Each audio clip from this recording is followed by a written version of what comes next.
Here's how you can connect your Xbox One to the internet using a wired connection. First, make sure that the Ethernet port in your room has been activated through ResNet. You can do this by going to student.housing.uww.edu. Log in with your NetID and select port activation. Then follow the steps to activate your Ethernet port. Second, your device will need to be registered by its MAC address.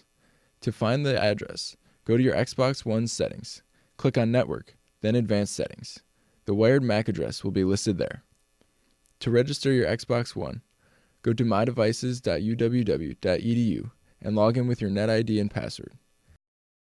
Click the Add button and enter your Xbox One's wired MAC address. Name your device and click Submit to register it.